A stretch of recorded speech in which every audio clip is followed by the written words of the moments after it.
Hello बच्चों, ब्रह्मा गुरुकुल में आप सभी बच्चों का मैं मानविंद सिंह स्वागत करता हूँ। देखिएगा, जो आने वाली ये परीक्षा है बीपीएससी, उसके रिगार्डिंग मैं क्या करने जा रहा हूँ, मैं पीओक्यू कराऊंगा, पूरा सॉल्व कराऊंगा। तो आज जो हम सब्जेक्ट लेके चल रहे हैं वो है साइंस। ठीक है, बीपीएससी का जो पीओक्यू है उसको कराएंगे। कितना पीओक्यू लेंगे तो 38वीं बीपीएससी जो एग्जाम हुआ था उससे 69वीं बीपीएससी तक के सारे क्वेश्चंस लिए जाएंगे साइंस के, जितने भी क्वेश्चंस हैं। ठीक है, सारे क्वेश्चन सारे बिल्कुल एक एक करके एक एक क्वेश्चन को लिया जाएगा। जो भी घटना चक्र की बीपीएससी है वो पूरी सॉल्व कराऊंगा मैं एक एक करके। ठीक है, उसी के क्वेश्चन एकदम लेके आऊंगा। तो कौन सा सब्जेक्ट रहेगा तो आपको पता ही है कि उसी तरीके से साइंस को लेके चलेंगे हम। राइट, तो साइंस को कंप्लीट करेंगे, एक एक टॉपिक को सारे बीपीएससी को कंप्लीट करेंगे। इसी तरीके से इसी चैनल पर चल रहा है यूपी पीसीएस का पीआईक्यू चल रहा है। राइट, तो उसको भी आप सॉल्व कर सकते हैं क्योंकि वो भी आपका एग्जाम लगा हुआ है। आरओ यूपी पीसीएस एक साथ चल रहा है। राइट, तो आप इस तरीके से लगे रहें अच्छे से। ठीक है, तो हम स्टार्ट करते हैं। साइंस का पोर्शन है, साइंस को अच्छे वे में एक एक करके हम चलते हैं। ठीक है, तो साइंस का जो पहला टॉपिक है वो स्टार्ट होने जा रहा है मात्रक एवं इकाई। जो यूनिट और इकाई है उसको हम सबसे पहले उन क्वेश्चनों को एक एक करके सॉल्व करेंगे। ठीक है, अब किस तरीके से एग्जाम में क्वेश्चन आए हैं, बीपीएससी में जो क्वेश्चन आए हैं वो किस तरीके के क्वेश्चन हैं, तो उनको हम फोकस करेंगे कि वो किस तरीके के एग्जाम में, मतलब किस तरीके के क्वेश्चन आए हैं। ठीक है, एक एक क्वेश्चन को तो देखो पहला क्वेश्चन क्या है उसको समझना और देखते चलना। ठीक है, पहला क्वेश्चन क्या है, दिख तो रहा होगा सबको। क्वेश्चन क्या बोल रहा है, एंगस्ट्रॉम इकाई है। राइट, क्या बोला कि एंगस्ट्रॉम इकाई किसकी है, सॉरी। ठीक है, क्या बोल रहा, तो सब लोग कमेंट करके बताते चलें। हम्म, सभी बच्चे एक एक करके कमेंट करके बताते चलें। एंगस्ट्रॉम इकाई है, किसकी इकाई है एंगस्ट्रॉम। तो एंगस्ट्रॉम जो इकाई है वो है तरंग दैर्घ्य। किसकी इकाई है, तरंग दैर्घ्य की इकाई। ठीक है, तो सभी बच्चों ने ऑप्शन दिया होगा तरंग दैर्घ्य की इकाई है। ठीक है, तो याद रखना। तो देखो कुछ में सॉल्यूशन, जैसे कि तरंग दैर्घ्य का मापन एंगस्ट्रॉम में किया जाता है। जो तरंग दैर्घ्य होता है, ठीक है, तरंग दैर्घ्य का मापन किस में किया जाता है, तो सबको पता है कि वो एंगस्ट्रॉम में किया जाता है। किस में किया जाता है, एंगस्ट्रॉम में किया जाता है। ठीक है, एंगस्ट्रॉम में किया जाता है। ठीक है, अब अगर इसी में और देखें तो एक एंगस्ट्रॉम बराबर क्या होता है, एक एंगस्ट्रॉम बराबर क्या होता है, तो वो होता है 10 की पावर -10 मीटर। ठीक है, ये भी आप याद रखें। ठीक है, हाँ। और एंगस्ट्रॉम का जो प्रतीक होता है, देखो मैं सारा सॉल्व कराते जाऊंगा तो आपको बार बार नहीं, इसका प्रतीक क्या होता है एंगस्ट्रॉम का, तो वो होता है ए। इस तरीके से इसके ऊपर कर देते हैं। हाँ, ये एंगस्ट्रॉम का क्या होता है, प्रतीक होता है। तो बताइए, एंगस्ट्रॉम इकाई है किसकी, है तरंग दैर्घ्य की। चलें अगला क्वेश्चन देखते हैं। अगला क्वेश्चन क्या बोल रहा है, अगला क्वेश्चन बोल रहा है कि प्रकाश किसकी इकाई है। तो सबको पता है प्रकाश की किसकी इकाई है। तो प्रकाश जो की इकाई है वो किसकी है, वो है दूरी की। प्रकाश किसकी है, सॉरी, दूरी की। ठीक है, प्रकाश किसकी इकाई है, तो प्रकाश जो इकाई है वो है प्रकाश वर्ष, सॉरी सॉरी, मैं गलती से पढ़ गया। प्रकाश वर्ष किसकी इकाई है, वो है दूरी की। किसकी है, दूरी की इकाई। ठीक है, दूरी की इकाई है।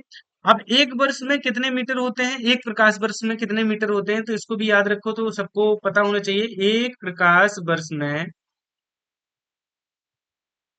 एक प्रकाश वर्ष में कितने मीटर होते हैं, तो ये होते हैं 9.46 मल्टीप्लाई 10 की पावर 15 मीटर।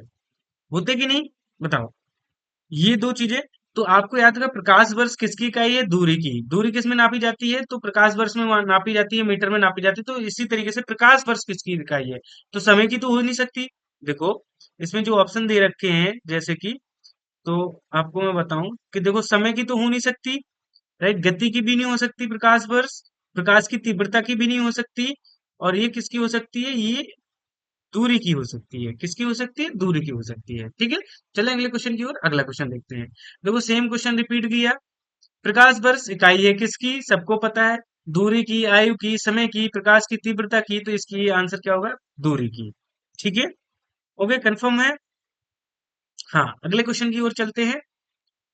अगला क्वेश्चन क्या बोल रहा है, हाँ, प्रकाश वर्ष का संबंध है तो भाई ये भी सेम क्वेश्चन है, तो इसका जो आंसर हो जाएगा वो क्या हो जाएगा, क्या हो जाएगा, दूरी से। प्रकाश वर्ष किससे संबंध है, तो प्रकाश वर्ष का संबंध है दूरी से। चलें अगले क्वेश्चन की ओर। अगले क्वेश्चन है, निम्नलिखित में से कौन सी नहीं, सॉरी, दाब की इकाई क्या है। क्वेश्चन क्या बोला, सॉरी, दाब की इकाई क्या है। तो दाब की इकाई के बारे में पढ़ना है, तो दाब की इकाई क्या है, तो दाब की इकाई होती है न्यूटन प्रति वर्ग मीटर।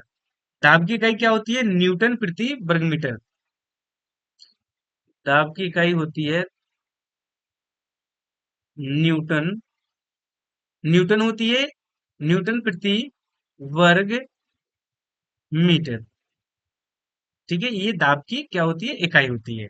ओके, समझिए इस चीज को, समझिए कि नहीं। चलें अगले क्वेश्चन की ओर।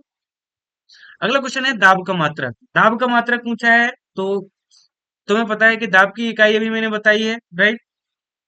और मात्रक न्यूटन प्रति वर्ग मीटर, या इकाई उसी की क्या होती है, अभी मैंने जस्ट बताई। दाब की क्या बताया था, अभी जस्ट मैंने बताया है कि वो होती है न्यूटन प्रति वर्ग मीटर।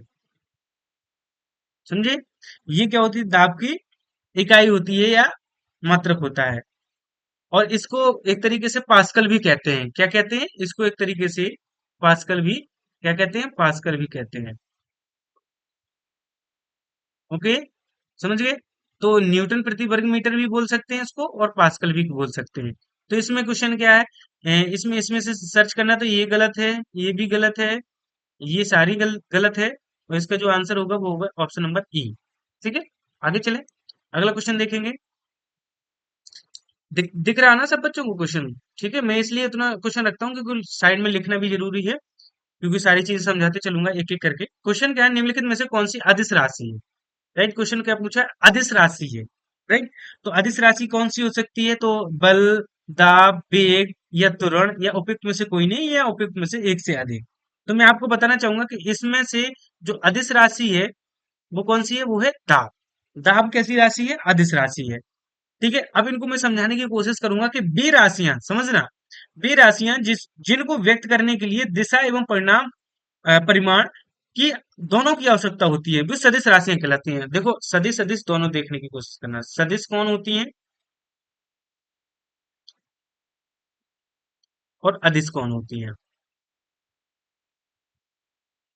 ठीक है, सदिश राशियां कौन सी होती हैं, सो वे राशियां, ऐसी राशियां जो जिनको व्यक्त करने के लिए किसकी किसकी जरूरत पड़ती है, तो सदिश राशियों में दिशा की भी जरूरत पड़ती है, और किसकी जरूरत होती है, परिमाण की जरूरत होती है। इन दोनों की आवश्यकता होती है, उन्हें क्या कहते हैं, सदिश राशियां कहते हैं। उदाहरण में क्या क्या आ जाएगा सदिश में, जैसे कि देखो, इधर बता देता हूं मैं नीचे करके। देखो सदिश में कौन कौन आ जाएंगी, जैसे कि बल हो गया, वेग हो गया,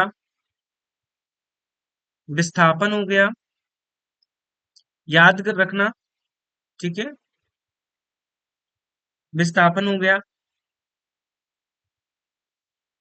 ठीक है, त्वरण हो गया, संवेग आदि, संवेग हो गया।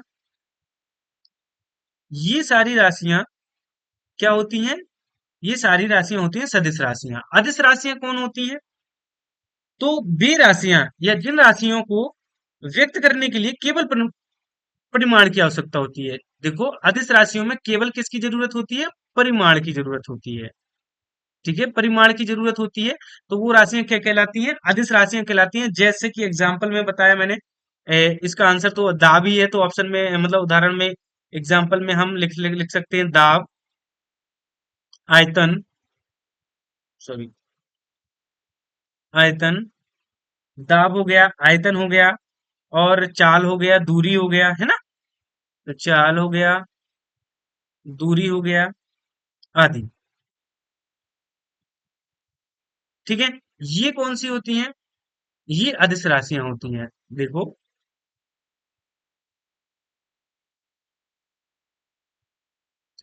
तो समझ गए, अदिश राशियां कौन सी होती हैं और सदिश राशियां कौन सी होती हैं। सदिश राशियां वे होती हैं जिनमें परिणाम और दिशा दोनों की आवश्यकता होती है, वे होती हैं सदिश राशियां। ठीक है, जैसे बल हो गया, बल में जब आप बल लगाओ किसी चीज में तो उसका परिणाम भी होगा और परिणाम भी आएगा उसका, और दिशा भी चेंज होगी। ऐसे वेग हो गया, विस्थापन, एक जगह से दूसरी जगह जाओगे, त्वरण हो गया, संवेग हो गया, राइट, ये सब सदिश हो जाएंगी। लेकिन अदिश राशियां उनमें परिणाम की, जैसे दाब है, आपने दबाया तो वो परिणाम मिलेगा उसका सीधा, राइट। आयतन हो गया, चाल हो गया, दूरी हो गया, राइट। तो ये क्या अदिश राशि हो गई। ठीक है, समझिए। अगले क्वेश्चन की ओर, अगला क्वेश्चन क्या बोल रहा, अगला क्वेश्चन बोल रहा, निम्न में से कौन सी सदिश राशि नहीं है। क्या पूछा, नहीं है। गति, वेग, बल, आघूर्ण या विस्थापन। तो इन या उपयुक्त में से कोई नहीं है, एक से अधिक। तो क्या होगा इसका आंसर, सभी बच्चे बताएं। तो इसका जो आंसर होगा वो होगा गति। ठीक है, गति क्या सदिश राशि नहीं है। ठीक है, सबको पता है। हाँ, तो इसके बाद अगले क्वेश्चन की ओर चलेंगे। निम्नलिखित में से, अब देखो मैं समझाऊंगा नहीं क्योंकि मैंने सदिश सदिश एक बार समझा दिया, अब आप खुद समझना पड़ेगा। निम्नलिखित में से किस राशि का मात्रक नहीं है। क्या पूछा, निम्नलिखित में से किस राशि का मात्रक नहीं है। प्रतिबल, बल, विकृति या दाब। तो यह उपयुक्त में से कोई नहीं है, एक से अधिक। तो आप बताओ कि कौन सी राशि का मात्रक नहीं है। तो वो कौन सी है, विकृति। विकृति, विकृति है, राइट। तो उसका क्या है, मात्रक नहीं है। ठीक है, जैसे कि समझने की कोशिश करना कि किसी वस्तु की विमा में आया परिवर्तन और उस वस्तु की मूल विमा के अनुपात को विकृति कहते हैं। विकृति एक विमाहीन राशि है, अर्थात इसका कोई मात्रक नहीं होता। मतलब क्या, कहने का मतलब है कि देखो, कोई वस्तु है, उसकी विमा में जो परिवर्तन आया है, देखो कोई वस्तु है, उसकी क्या है, विमा में जो परिवर्तन आया, क्या आया, विमा में जो परिवर्तन आया, और वस्तु के मूल विमा में, देखो जो वस्तु है उसके विमा में जो परिवर्तन आया और वस्तु का जो मूल क्या है, मूल विमा है, उसमें जो परिवर्तन आया, ठीक है, इन दोनों के, जो इन दोनों का क्या होता है, अनुपात होता है, उसको हम क्या करते हैं, विकृति कहते हैं। और ये क्या होती है, विकृति एक तरीके से विमाहीन, क्या है ये, विमाहीन राशि है। किस तरीके से है, विमाहीन राशि है। ठीक है, इसलिए इसका कोई भी मात्रक नहीं है। ओके, चले आगे क्वेश्चन की ओर, याद रखिएगा। अगला क्वेश्चन है, एक माइक्रोन बराबर है 1/10 में mm, 1/100 mm, 1/1000 mm या 1/10,000 mm। तो आप बताइए कि एक माइक्रोन बराबर, याद रखना, एक माइक्रोन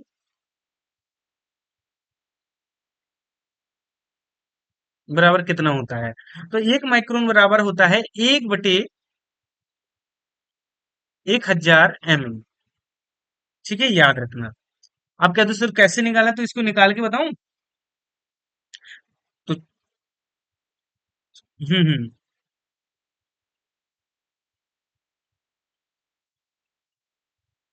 चलेगा। याद रखिएगा, एक माइक्रोन बराबर 1/1000 mm होता है। चलें अगले क्वेश्चन की ओर। तो इसका जो आंसर हो गया वो हो गया ए, सी ऑप्शन। जिन बच्चों ने दिया बहुत बढ़िया आंसर दिया। अगला क्वेश्चन क्या है, अगला क्वेश्चन, निम्नलिखित में से कौन सी राशि सदिश नहीं है। देखो सदिश, सदिश से बनाया बताया, आज सदिश नहीं है मतलब अदिश हो सकती है बट सदिश नहीं है। विस्थापन हो गया, वेग हो गया, बल हो गया, आयतन। इन तीन में से, इन चार में से कौन सी जो राशि है वो क्या है, सदिश नहीं है। तो इसका जो आंसर है वो है आयतन इज द राइट आंसर। क्या आंसर आएगा, आयतन। आयतन क्या है, एक अदिश राशि है। ठीक है, आयतन कैसी है, एक अदिश राशि है। अब इसकी डेफिनेशन में पढ़ा चुका हूं। चलो, ये टॉपिक खत्म हो गया, अगला टॉपिक स्टार्ट कर रहे हैं, मापक एवं पैमाने। मापक यंत्र एवं पैमाने जो अगला टॉपिक है। देखो छोटे छोटे टॉपिक हैं, जितने क्वेश्चन आए हैं बीपीएससी में, राइट, वो सारे क्वेश्चंस मैं करा रहा हूँ। ठीक है, तो एक एक करके सारे क्वेश्चंस हम करते जा रहे हैं। अगला है मापक यंत्र एवं पैमाने। ठीक है, अब इसके क्वेश्चंस करने हैं, तो समझिएगा। पहला क्वेश्चन, आर्द्रता। क्वेश्चन क्या बोला, आर्द्रता। आर्द्रता किस उपकरण से नापी जाती है। जो आर्द्रता होती है वो किस उपकरण से नापी जाती है। तो वो मापी जाती है, देखो याद रखो, आर्द्रता, आर्द्रता जानते हो, नमी से कहते हैं। वो किस उपकरण से नापी जाती है, वो मापी जाती है लैक्टोमीटर से। किससे नापते हैं, लैक्टोमीटर से। ठीक है, याद। ओके, समझ गए नहीं कि नहीं समझे?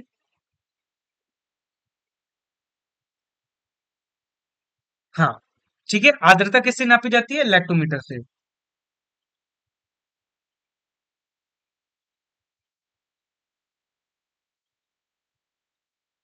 मेरे हिसाब से नहीं, सॉरी, माफी चाहूंगा। तभी मैं रुक गया था क्योंकि मुझे भी इसमें कंफ्यूज था। सॉरी सॉरी, आर्द्रता जो नापी जाती है, माफी चाहूंगा। ये गलत है मेरे हिसाब से। आर्द्रता जो नापी जाती है वो मापी जाती है हाइग्रोमीटर से, सॉरी माफी चाहूंगा। लैक्टोमीटर से तो दूध में वो देखा जाता है। हाँ, मैं समझ गया, हाइग्रोमीटर से, सॉरी माफी चाहूंगा। आर्द्रता किससे नापी जाती है? सॉरी सॉरी, हाइग्रोमीटर से नापी जाती है। ठीक है, सॉरी। इसके बाद अगले क्वेश्चन की ओर। हाँ, सोनार।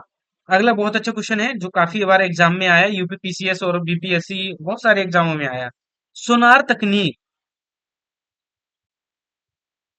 एक सेकंड। हाँ, सोनार तकनीक का उपयोग होता है। तो सोनार तकनीक का उपयोग किस लिए होता है? सबको पता होगा, बिल्कुल जल्दी से जल्दी आंसर देते जाए सभी बच्चे। Okay okay. तो इसमें से एक्सरे, इंफ्रारेड तरंगे, माइक्रोवेव या उपयुक्त में से कोई नहीं। तो इसमें से तो उपयुक्त में से कोई नहीं आंसर आएगा। राइट। देखो मैं बताता हूँ। सोनार एक ऐसी तकनीक है जिसका उपयोग महासागरों के अन्वेषण और मानचित्रण में किया जाता है। इस तकनीक में अल्ट्रासोनिक तरंगों का उपयोग किया जाता है। अल्ट्रासोनिक उच्च आवृत्ति और ध्वनि तरंगें होती हैं। इन तरंगों की आवृत्ति कितनी कितनी होती है? 20, हाँ, किलो हर्ट्ज से अधिक होती है। मतलब कहने, सोनार सोनार का उपयोग कब किया जाता है? तुमने देखा होगा, शायद मूवियों में देखा होगा किस तरीके से। तो जो जहाज वगैरह होते हैं, राइट, तो उन जहाजों की में कुछ चीज पता लगानी है तो वो सोनार का उपयोग करते हैं। सोनार, ठीक है। सोनार क्या होता है? एक एक इस प्रकार की तकनीकी होती है, इनमें महासागरों के अन्वेषण, मतलब महासागरों का अन्वेषण चेक किया जाता है।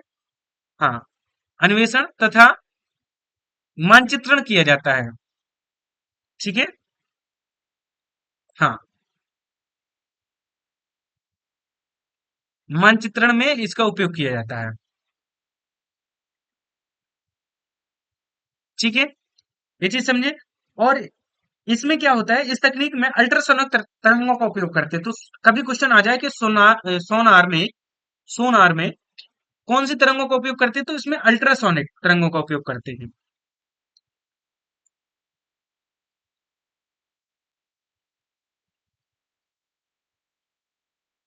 अल्ट्रासोनिक तरंगों का उपयोग करते हैं। ठीक है, याद रखना। तो इसका ऑप्शन होगा ऑप्शन नंबर डी, उपयुक्त में से कोई नहीं। याद रखिएगा। चलिए अगले क्वेश्चन की ओर। अगला क्वेश्चन देखते हैं। 1 किलोमीटर 1 किलोमीटर दूरी का तात्पर्य क्या है? क्या पूछा है? 1 किलोमीटर दूरी का तात्पर्य क्या है? तो सबको पता है। अब ये आंसर तो छोटे बच्चों का है। ठीक है, ऑप्शन नंबर सी। चलते हैं अगले क्वेश्चन की ओर। हाँ, पिकोग्राम बराबर होता है। क्वेश्चन क्या पूछ रहा है? 1 पिकोग्राम बराबर होता है। तो 1 पिकोग्राम बराबर होता है, याद रखना। एक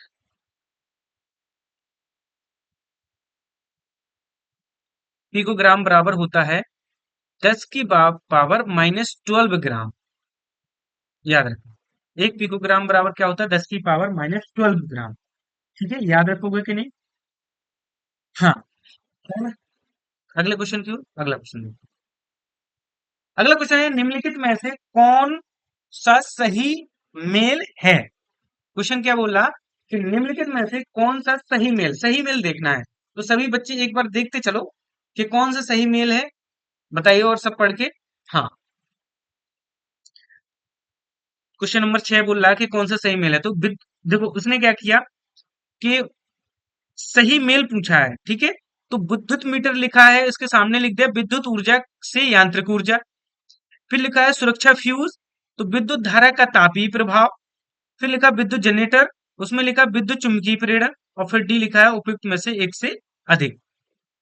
ठीक है, तो हमें बताना है कि देखो, हाँ, तो बताओ सब सब लोग एक बार बताओ कि कितने, मतलब कौन सा सही है, आंसर कौन सा सही है। बिल्कुल सब कमेंट करो एक बार में, बिल्कुल।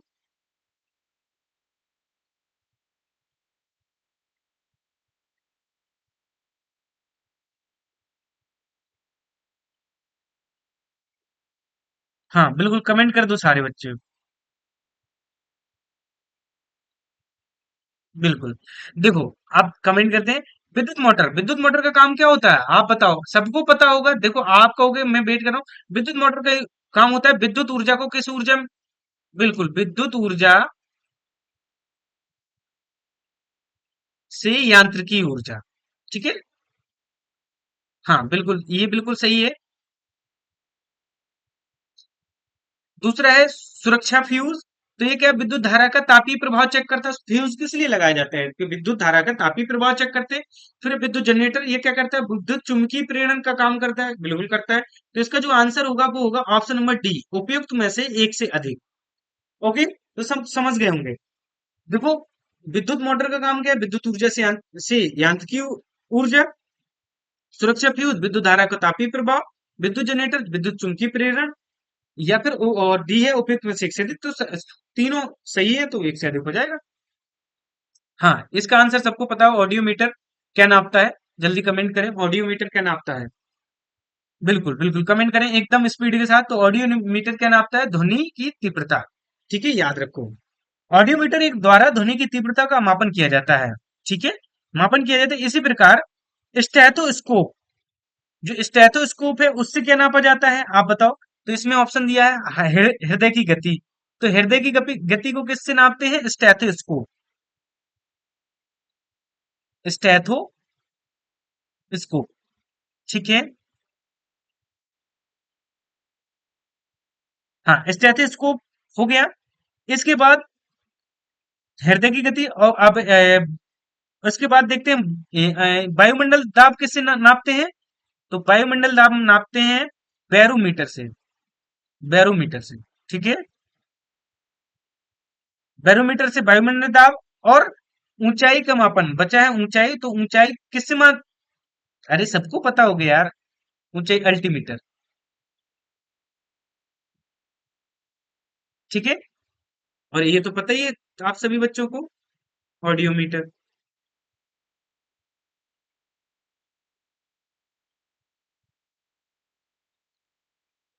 बताओ तो सर, ऊंचाई हाँ अल्टीमीटर द्वारा ऊंचाई का मापन किया जाता है।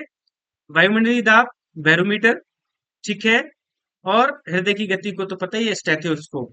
ठीक है, चलें अगले क्वेश्चन की ओर। अगला क्वेश्चन, घड़ी, घड़ी में समय नापा जाता है। घड़ी में समय नापा जाता है क्वार्ट्ज क्रिस्टल द्वारा, हीरा क्रिस्टल द्वारा, शीशा द्वारा, या इस्पात द्वारा। तो बताइए, घड़ी में समय नापा जाता है, जो घड़ी होती है उसमें समय कैसे नापा जाता है। तो उसमें नापा जाता है क्वार्ट्ज क्रिस्टल द्वारा। ठीक है, घड़ियों के समय क्वार्ट्ज क्रिस्टल द्वारा मापा जाता है। घड़ियों का समय या घड़ियों में समय किसके द्वारा, क्वार्ट्ज क्रिस्टल द्वारा। याद रखना, अच्छा इंपोर्टेंट पॉइंट है। किसके द्वारा नापा जाता है, क्वार्ट्ज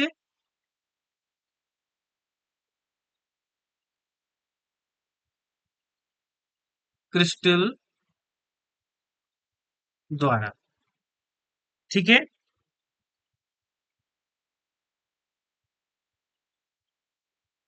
चले आगे क्वेश्चन की ओर। अगला क्वेश्चन, नंबर क्वेश्चन क्या बोल रहा है, एक जेप्टो बराबर है। एक जेप्टो बराबर क्या होता है।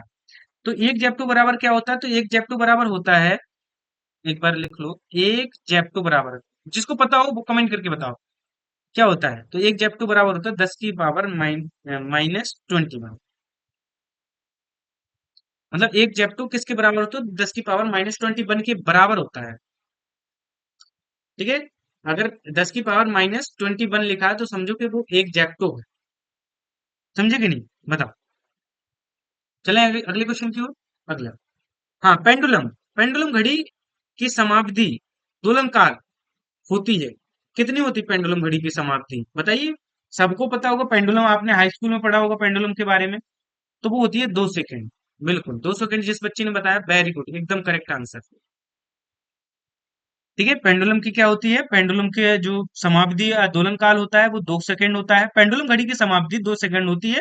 पेंडुलम एक निश्चित बिंदु से लटके हुए पिंड को कहते हैं। गुरुत्वाकर्षण के प्रभाव में यह आगे और पीछे दोलन करता है। ठीक है, तो इस तरीके से तुम्हें पता है कैसे लटका होता है, और इस तरीके इधर जाता है ना पेंडुलम।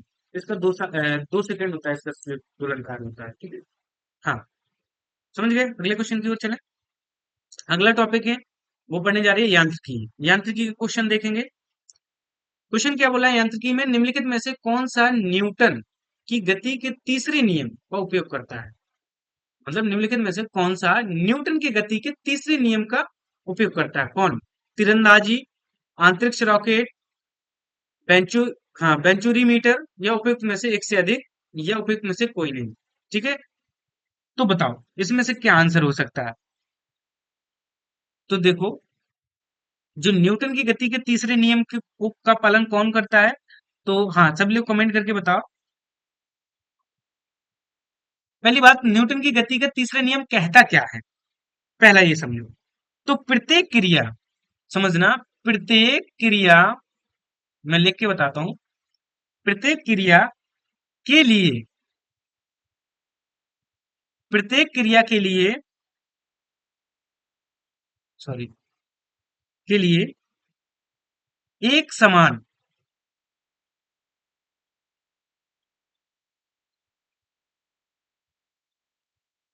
प्रत्येक क्रिया के लिए एक समान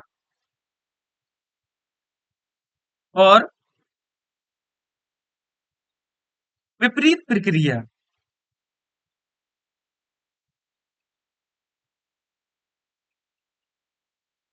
विपरीत प्रक्रिया होती है।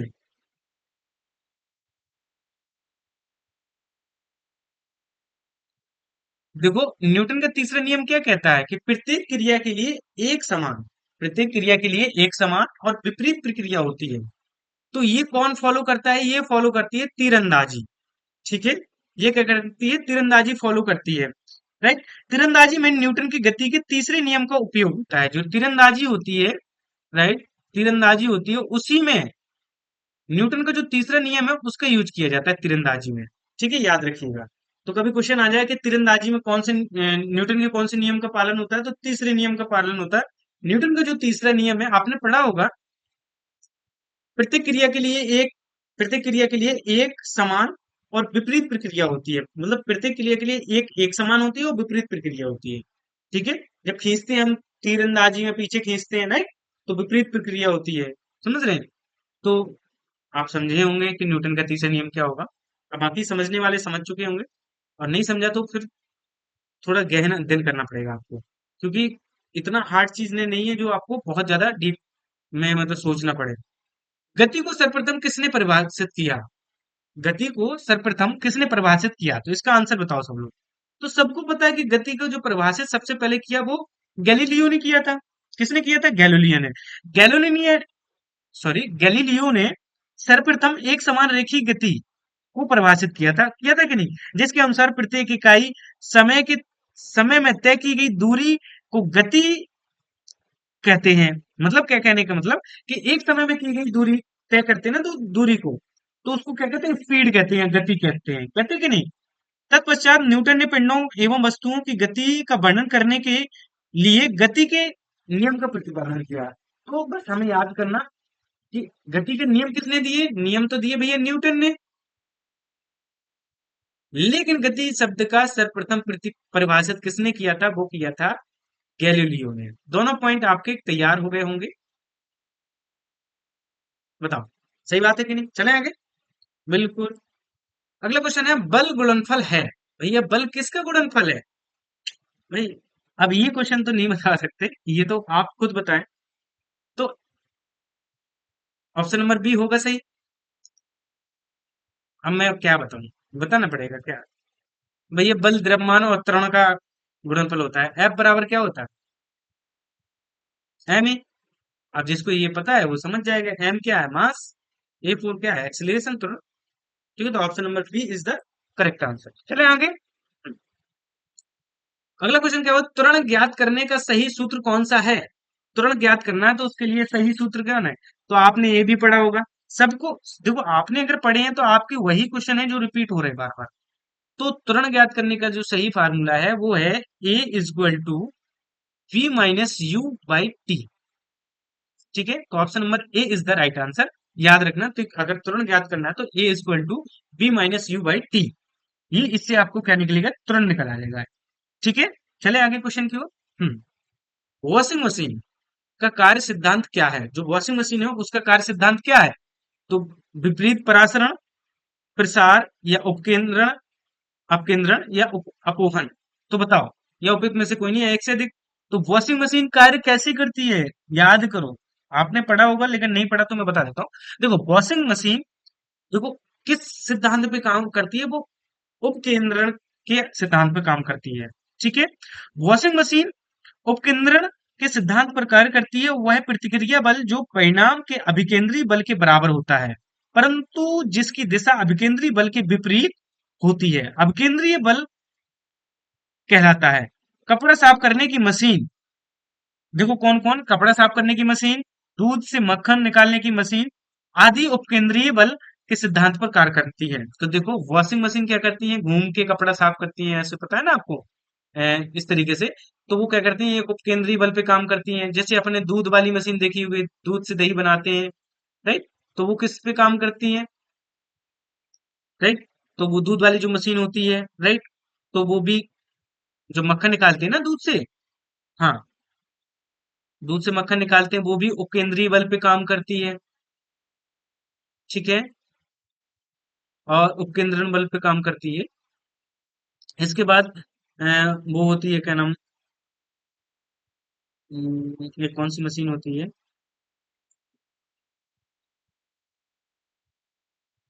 और भी बहुत ठीक है, और भी बहुत होती है जो भी याद नहीं आ रहा। ठीक है, तो याद रखिएगा। अगला क्वेश्चन क्या है? पदार्थ के संवेग और वेग के अनुपात से कौन सी भौतिक राशि प्रदान की जाती है? जो पदार्थ है उसके संवेग, देखो पदार्थ के संवेग और वेग, इन दोनों के अनुपात से कौन सी भौतिक राशि प्राप्त की जाती है? इसका आंसर जो देगा मजा आ जाएगा। तो वो कौन सी प्राप्त होती है? संवेग और वेग, द्रव्यमान प्राप्त होता है भाई। पदार्थ के संवेग और वेग के अनुपात के से कौन सी भौतिक राशि प्राप्त होती है? वो है द्रव्यमान की। ठीक है, तो ये चीज समझ गए। अगले क्वेश्चन की ओर चलते हैं। हाँ, बॉल बियरिंग का उपयोग स्थैतिक घर्षण को निम्नलिखित में से किस में परिवर्तन करने के लिए किया जाता है? बॉल बेयरिंग का उपयोग स्थैतिक घर्षण को, बॉल बेयरिंग, देखो क्या बोला, बॉल बियरिंग का उपयोग स्थैतिक घर्षण को निम्नलिखित में से किस में परिवर्तन करने के लिए किया जाता है? ठीक है, तो इसका आंसर क्या होगा? वो है रोलिंग घर्षण में। ठीक है, बॉल बेयरिंग का उपयोग किस में किया जाता है? रोलिंग घर्षण में किया जाता है। ठीक है, तो इसके बाद अगले क्वेश्चन की ओर याद रखते जाने के क्वेश्चन को। अगला क्वेश्चन है, फुटबॉल के खेल में एक गोलकीपर फुटबॉल को गोल में पकड़ने के बाद अपने हाथ को पीछे की ओर खींचता है। मतलब क्या कहने का मतलब, फुटबॉल है, फुटबॉल का खेल हो रहा, तो फुटबॉल के खेल में एक गोलकीपर है, तो फुटबॉल को पकड़ने के लिए, फुटबॉल को गोल में पकड़ने के बाद, जब गोल में पकड़ने के बाद अपने हाथों को पीछे की ओर खींचता है। यह गोल यह गोलकीपर को किस प्रकार समक्ष बनाता है? तो बताइए। ऑप्शन है, संवेग परिवर्तन की दर को कम करने, फुटबॉल पर अधिक बल लगाने के लिए, फुटबॉल द्वारा हाथ पर लगाए गए बल को बढ़ाने, उपयुक्त में से एक से अधिक या उपयुक्त में से कोई नहीं। तो इसका आंसर सभी बच्चे बताएं। तो देखो, जब क्या करता है, देखो इसका आंसर होगा संवेग परिवर्तन की दर को कम करना है। राइट, संवेग जो लग रहा है उसके परिवर्तन की दर को कम करना है। ठीक है, तो ये इसका आंसर हो जाएगा। जब क्या करता है, गोलकीपर फुटबॉल पकड़ने के लिए गोल में पकड़ने के बाद हाथों को पीछे की ओर खींचता है। ठीक है, हाँ, तो संवेग परिवर्तन की दर को कम करते हैं। जैसे हम जब गेंद कैच लेते हैं ना, तो थोड़ा सा पीछे करते हैं ना, तो उसको कहते हैं संवेग परिवर्तन की दर को क्या करना, कम करना है। चल अगले क्वेश्चन की ओर। अगला क्वेश्चन क्या बोल रहा है? अगला क्वेश्चन बोल रहा है केंद्र भूमुखी, क्या बोला? केंद्रा भूमुखी बल किसके लिए जिम्मेदार है? अंतरिक्ष में वस्तु की स्वतंत्र गति, वस्तु को वृत्ताकार पथ पर गतिमान रखना, वस्तु को सीधी रेखा के साथ उड़ाना, उपयुक्त में से एक से अधिक या उपयुक्त में से कोई नहीं। तो इसका जो आंसर होगा वो क्या हो सकता है? तो इसका जो आंसर है वो है ऑप्शन नंबर बी, वस्तु को देखो, केंद्रीय भूमुखी मुखी किसके लिए जिम्मेदार है? तो ये है वस्तु को वृत्ताकार पथ पर गतिमान रखना, इसके लिए जिम्मेदार है। Option number B is the right answer. ठीक है, चलते हैं अगले क्वेश्चन को। एक बस सीधे रास्ते पर चल रही है और अचानक दाईं ओर एक तेज, क्या बोला है? एक बस सीधे रास्ते चल रही है और अचानक दाईं ओर एक तेज मोड़ लेती है। बस में बैठे यात्री दाईं ओर झुकेंगे, आगे की ओर झुकेंगे, बाईं ओर झुकेंगे, उपयुक्त में से कोई नहीं है, एक से अधिक। तो भैया आप सभी बच्चों को ये आंसर पता होगा, आप भी बैठे होंगे बसेस में, राइट? आप सब जानते हैं। तो आप इसको खुद कमेंट करके बताएं कि आप कहाँ झुकते हैं जब आप बैठते हैं बस में और बस इस तरीके से मुड़ती है, तो आप किस तरह तरीके से मुड़ जाते हैं? तो सभी बच्चे कमेंट करके बताएं इस चीज का आंसर। तो इसका आंसर क्या है भैया? इसका आंसर है बाईं ओर झुकेंगे। ठीक है, याद रखना। अब इसमें कुछ ऐसा स्पेशल तो नहीं, आप खुद समझ गए होंगे। इसके बाद अगले क्वेश्चन की ओर, एक क्षैतिज वृत्त में स्थिर चाल से घूम रहे पिंड, एक क्षैतिज वृत्त है में स्थिर चाल से घूम रहे पिंड निम्नलिखित में से कौन सा स्थिर रहेगा? पिंड के लिए निम्नलिखित में से कौन सा स्थिर रहेगा? वेग, त्वरण, कौन सी चीज है वो स्थिर रहेगी? वेग रहेगी, त्वरण रहेगी, अभिकेंद्र बल रहेगा, या गति ऊर्जा रहेगी? तो कौन सी रहेगा बताओ, सभी लोग कमेंट करें। तो इसका जो आंसर होगा वो होगा, जो गतिज ऊर्जा होगी वो क्या रहेगी? वो स्थिर रहेगा। ठीक है, तो option number D is the right answer. Okay, चलें इसके बाद अगले क्वेश्चन की ओर। मतलब क्या कहने का मतलब है कि एक क्षैतिज वृत्त में स्थिर चाल से घूम रहे, क्या है? स्थिर चाल है और उससे घूम रहे पिंड के लिए, एक पिंड घूम रहा। ठीक है, तो निम्नलिखित में से कौन सा स्थिर रहेगा? तो वो है गतिज ऊर्जा स्थिर रहेगी। ठीक है।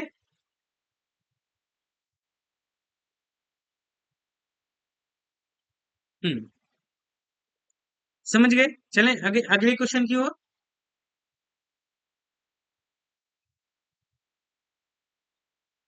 ठीक है, एक सेकंड। हाँ, अगला क्वेश्चन क्या बोल रहा? अगला बोल रहा, अपेक्षा अपेक्षिकता का सिद्धांत, अपेक्षिकता का सिद्धांत निम्न में से किस वैज्ञानिक ने प्रस्तुत किया था? अल्बर्ट आइंस्टीन ने, आइजैक न्यूटन ने, स्टेफन हॉकिंग ने, या मैरी मैरी क्यूरी ने? तो किसने किया था अपेक्षिकता अपेक्षिकता का सिद्धांत? सॉरी, पढ़ लें एक बार। ठीक है, ये सिद्धांत किसने प्रतिपादित किया था? ठीक है, प्रस्तुत किया था, बताइए सभी बच्चे इसका आंसर। तो हाँ, बिल्कुल बिल्कुल सही आंसर, एकदम करेक्ट लगा रहे सभी बच्चे। अल्बर्ट आइंस्टीन ने इसका सिद्धांत जो कि प्रस्तुत किया था, अल्बर्ट आइंस्टीन ने अपेक्षकता, वो अपेक्षिकता का सिद्धांत। अगला क्वेश्चन क्या है? यदि बल को न्यूटन में और दूरी को मीटर में, क्या भैया? बल को न्यूटन में, दूरी को मीटर में प्रदर्शित किया जाए तो किए हुए कार्य में प्रदर्शित किया जाएगा, क्या प्रदर्शित किया जाएगा? बल को किसमें? न्यूटन में, और दूरी को मीटर में, दोनों को जब प्रदर्शित किया जाएगा तो उसका कार्य जो आएगा वो किसमें प्रदर्शित किया जाएगा? तो इसका जो आंसर होगा वो किसमें बताइए? तो वो होगा जूल में। भाई, जूल में ही आता है कि नहीं आता? अब इसको तो क्वेश्चन लगाए भी होंगे। अगला जो टॉपिक है वो है गुरुत्व के अधीन गति। ठीक है, तो उसके क्वेश्चन करेंगे। अगला क्वेश्चन क्या है? की घूमने की गति यदि धरती के घूमने की गति, घूर्णन, गति या घूर्णन बढ़ा दी जाए, धरती जो घूम रहा है उसकी बढ़ा दी जाए, तो भूमध्य रेखा पर पिंड का वजन बढ़ जाएगा, घट जाएगा, या कोई परिवर्तन नहीं होगा, या दोगुना हो जाएगा, उपयुक्त में से कोई नहीं? तो बताइए, जब पृथ्वी की अगर घूर्णन की गति बढ़ा दी जाए तो मतलब किस तरीके से चीजें होंगी? तो मैं बताऊंगा इस तो भूमध्य रेखा में पिंड का वजन कैसा हो जाएगा? पिंड का वजन भाई घट जाएगा अगर घूर्णन गति को बढ़ा दी जाए। ठीक है, किसी परिक्रमण करने वाले निकाय पर भूमध्य रेखा पर उपकेंद्रीय बल कार्य करता है। ठीक है, यह बल गुरुत्वाकर्षण बल के विरुद्ध कार्य करता है, जिससे भूमध्य रेखा पर एक व्यक्ति के भार में कमी दर्ज की जाती है। ठीक है, चलिए आगे क्वेश्चन की ओर। अगला क्वेश्चन क्या बोल रहा है? एक वस्तु का भार पृथ्वी की सतह पर मापने पर 100 न्यूटन आता है।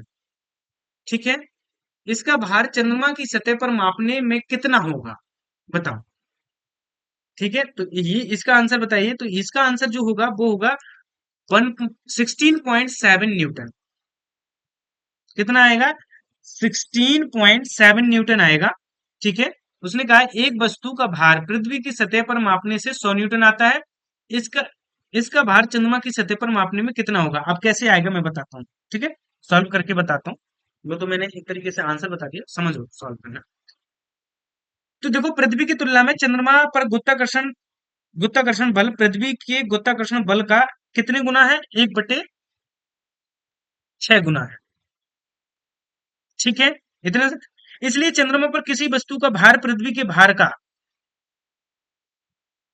जो चंद्रमा पर भार है वो पृथ्वी पर भार है, उस चंद्रमा पर किसी वस्तु का भार पृथ्वी के भार का 1/6 होता है।